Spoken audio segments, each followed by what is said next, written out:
Fala pessoal, seja bem-vindo a mais uma aula de Química. Nesta aula de Química nós vamos tratar da evolução dos modelos atômicos. E agora que você já sabe o que vai estudar, pegue o seu material que a aula já vai começar. Antes de surgir a ideia de átomo, os filósofos gregos, eles acreditavam que tudo era constituído por elementos, princípios comuns às diversas substâncias. Empedócles propõe que esses elementos eram 4: água, fogo, ar e terra. Essas teorias que surgiram na Grécia Antiga foram embasadas por diversos filósofos, como Platão, que propõe que cada um desses elementos possuía uma forma geométrica. Então, nós vemos aqui o ar, um octaedro, fogo, tetraedro, o universo, um dodecaedro, a terra era um cubo e a água, um icosaedro. E que os elementos eles podiam dissociar-se nos seus triângulos e podem recombinar-se formando outras figuras. Um exemplo disso é que o ar, um ar poderia se tornar 2 fogo. Por quê? Aqui eu tenho um octaedro que tem 8 faces, então se eu dividir por 2, eu vou chegar a 2 fogos, que tem 4 faces triangulares. Aristóteles, também baseado nessa teoria, propõe que os elementos possuíam algumas características, como por exemplo, úmido, quente, seco e frio. E que se eu combinasse esses elementos ou mudasse as suas características, eu poderia criar novos materiais. Baseado nessa ideia de Aristóteles, da mudança de uma característica para a transformação de um material em outro, é que surge bem depois a alquimia. A alquimia acreditava que era possível transformar vários materiais em ouro, mudando algumas características e utilizando lá o que a gente vê no Harry Potter, que é a pedra filosofal. Mas apesar da teoria dos elementos, haviam perguntas que todos se faziam. Será possível subdividir uma porção de espaço vazio ou um objeto material qualquer ao infinito em partes cada vez menores? Perguntas como essas intrigavam os filósofos. Se eu pegasse, por exemplo, um material e fosse dividindo ele em partes cada vez menores, será que eu poderia fazer essas divisões até o infinito ou haveria um limite? Para responder a essa pergunta, Demócrito e Leucipo propõem algumas afirmações, em discordância com Aristóteles, que acreditava que a matéria era contínua. Para ele, a matéria não tinha um nível de divisibilidade, ou seja, ela poderia ser dividida infinitamente. Mas Demócrito e Leucipo propõem que a matéria era descontínua. Isso quer dizer que ela era formada de minúsculas partículas e também de espaço vazio.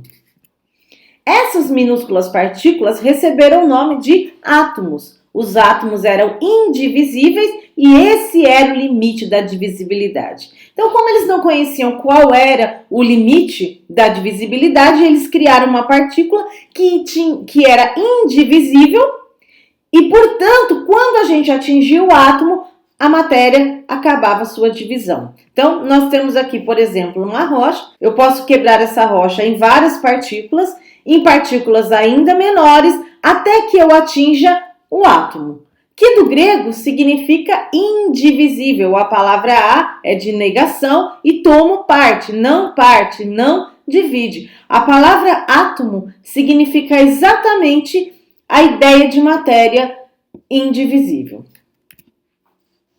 Muitos anos se passaram, mais de 2000 anos se passaram, até que as ideias de átomo foram retomadas por John Dalton.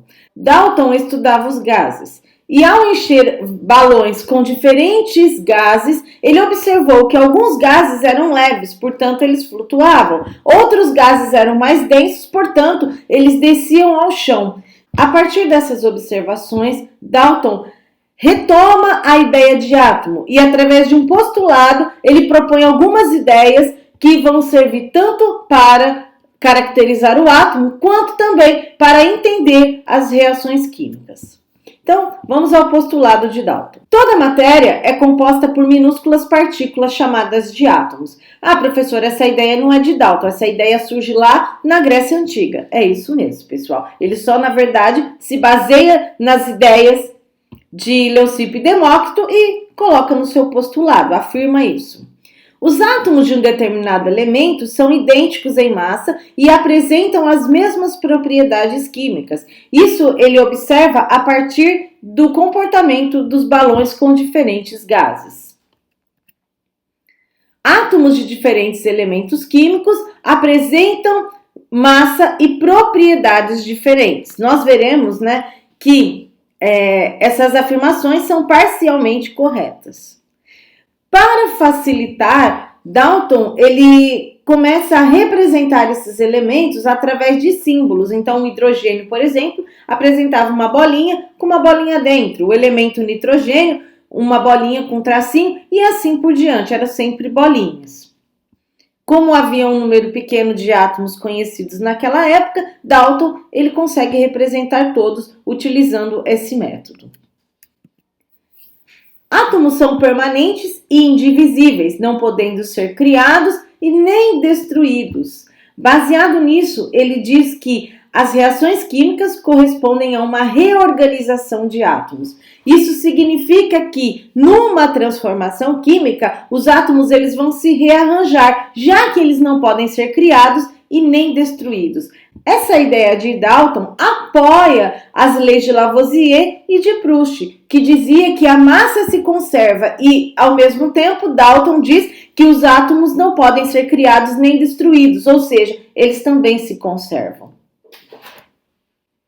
Os compostos são formados pela combinação de átomos de elementos diferentes em proporções fixas. Isso era exatamente o que dizia Proust. Então, nós temos aqui um exemplo, um átomo de hidrogênio mais um átomo de oxigênio formando a água. Naquela época, Dalton imaginava que a água era formada por um átomo de hidrogênio e um átomo de oxigênio. Hoje nós sabemos que são 2 átomos de hidrogênio e um de oxigênio, mas pela primeira vez tentaram representar as reações químicas a partir de simbologias atômicas. Dalton propõe então que nós chamamos de modelo da bola de bilhar. Para ele, o átomo era uma esfera maciça, indestrutível e indivisível. Dalton, apesar de todas as informações que ele trouxe para a ciência naquele momento, ele não consegue caracterizar o átomo. Ele fala sobre as reações químicas, mas ele ainda não consegue entrar no mundo invisível que é o átomo. E esse mundo invisível é penetrado, então, pelo cientista J.J. Thomson. Em 1897, ele descobre o elétron. Como é que Thomson, então, vai descobrir a natureza elétrica do átomo? Baseado em alguns tubos, que foram construídos por William Crookes, mas que depois de muitos experimentos não consegue concluir nada a respeito da matéria, Thomson pega esse tubo e começa a testar um gás rarefeito no seu interior. Ele propõe, então, 3 experimentos. Nós vamos assistir e depois vamos comentar. Um experimento da Cruz de Malta. Segundo experimento, onde ele percebe que o átomo tinha massa, porque conseguiria fazer essa ventoinha girar.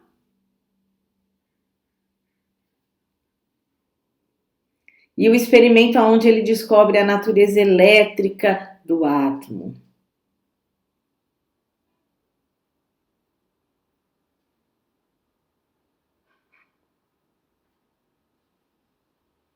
E que aquilo que ele chama de raios catódicos, na verdade, eram partículas de carga negativa, porque eram atraídos pela carga positiva.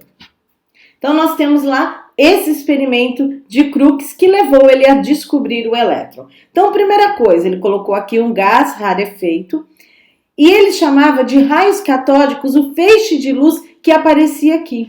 Esse tubo de Crookes é muito parecido com as lâmpadas fluorescentes que a gente tem Dentro a gente tem um gás que, quando é submetido à eletricidade, ele faz o feixe de luz, que é o que a gente utiliza para iluminação. Ele observou que esses raios catódicos se propagavam em linha reta. Por quê? Porque quando ele colocava um objeto na frente, havia uma sombra do outro lado. Ele também concluiu que esses raios catódicos possuem massa, porque quando ele coloca uma ventoinha, a ventoinha é deslocada para outro lugar. E principalmente que os átomos possuíam natureza elétrica. Os raios catódicos eram negativos, porque quando eram submetidos a um campo elétrico negativo, eles se afastavam. Então a gente lembra que os opostos se atraem e os iguais se repelem. Então quando eu coloco negativo com negativo, havia um afastamento, uma repulsão. A essas partículas negativas, ele chamou de elétrons. Inicialmente, eles chamavam de raios catódicos e depois chamaram esses raios de elétrons. Raios catódicos porque eles partiam do cátodo para o anodo. Baseado nessas observações, Thomson ele diz que o átomo era uma esfera maciça positiva cujos elétrons estão incrustados em sua superfície. Então eu tenho aqui uma esfera positiva e os elétrons incrustados na superfície da esfera. Esse modelo foi chamado de modelo de pudim de passas, onde nós temos o pudim e as ameixas seriam os elétrons, ou as passas seriam os elétrons. Pela descoberta da primeira partícula subatômica, que é o elétron, Thomson ele ganha o Prêmio Nobel de Física em 1906. Na aula de hoje nós vimos as ideias dos filósofos, porque antes de existir a química, a física, existia as observações filosóficas. Foi lá que tudo começou, né? A tentativa de explicar o que se observava, o que havia na natureza, seja ela invisível ou seja ela visível. Depois nós vimos que Dalton ele propõe o primeiro modelo, onde o átomo era indivisível e era uma esfera. E Thomson, baseado agora em experimentos, ele encontra a natureza elétrica do átomo. Então ele encontra a primeira partícula subatômica, provando que o átomo não é indivisível, mas o átomo pode ser dividido em partículas ainda menores. A nossa viagem ainda não acabou, a gente vai falar de novos modelos e da constituição da matéria em outra aula. Mas por hoje é só e até a próxima aula, gente. Tchau!